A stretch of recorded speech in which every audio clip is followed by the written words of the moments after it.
అష్టదిగ్గజ కవులకు సాహితీ ప్రియులకు పురప్రజలకు స్వాగతం. మా పాలన జీవితాన్ని ఆనందం నడుపుతున్న జానపదుల సైతం కొన్ని రసవత్తమైన సంవత్సరాలు పంపించారు.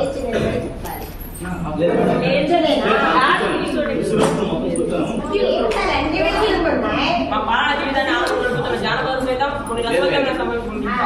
మీరు వీటిని రసవత్తంగా పూరించి నేటి భువనవేశంలో రచించే ఇక ఆంధ్ర భాష మతాలను శుద్ధిస్తూ సంవత్సరాలను దత్తుబద్దలుగా పూరించి ఆసుకవిత వినోదం సాగిద్దాం. చిత్తం రాజేంద్ర కవిచంద్ర, మీతో నేటి భువన విజయ సభను ప్రారంభించాలని నా అభిలాష. మీ ఆలోచన నిజమే పెద్దనవాక్య.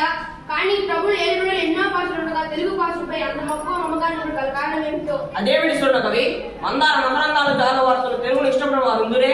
తెలుగు దేనలందువా తెలుగు దేనల ఎన్న దేశంబు తెలుగేను, తెలుగు వల్ల గుండ తెలుగు కండ ఎల్ల రుపుల నెరుగవే బాసాడి దేశ భాషలందు తెలుగు లెస్స.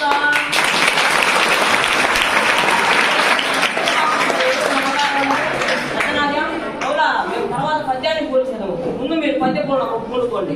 చిత్తం ప్రభు, మీ అభిప్రాయమే శిరోధార్యం. రచనా మధ్య ఈ పద్య పూర్ణకు సమస్య ఇదిగో.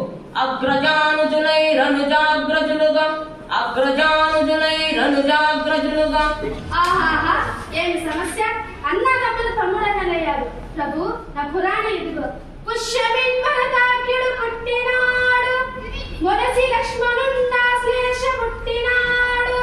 భరత లక్ష్మణ క్రమమిది ఎరసి చూడ, నగ్రజానుజులై రణజాగ్రజులుగా.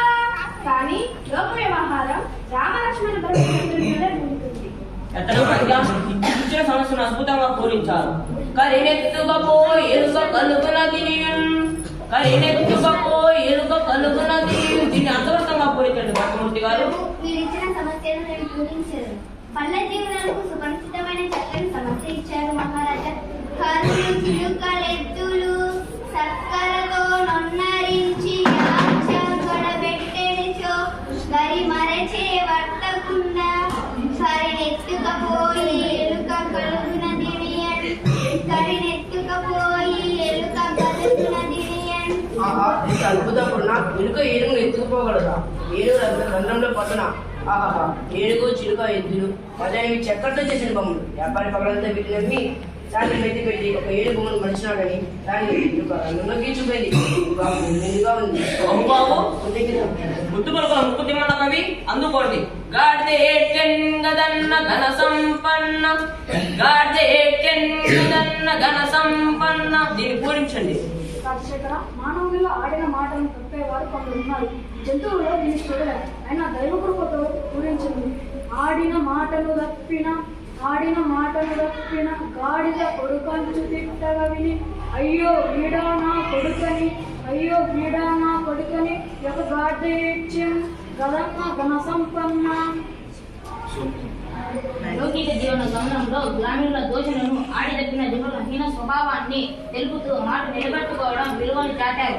ఆడిదప్పే మనిషిని గాడి కొడుకని తిట్టినప్పుడు విశ్వాసానికి మారుపేరుగా నిలిచిన గాడిద ఏడ్చింది అన్నారు.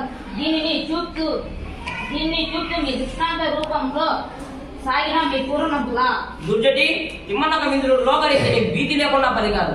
ఇప్పుడు అనే సమస్యను మీరు పూరించండి. ప్రభు, అక్షర విన్యాసం తప్ప అర్థం లేని సమస్య ఇచ్చారు. అయినా చక్కని పూర్ణ కావిస్తాను. నిన్ను నిన్ను నిన్ను నిన్ను నిన్ను నిన్ను నిన్ను నిన్ను నిన్ను గని లయతాల సంగతుల గానకల పరిపూర్ణ మానసముల్లా పలుకుని రాగముల మోదములొచ్చు పలుకులెట్టుల నననన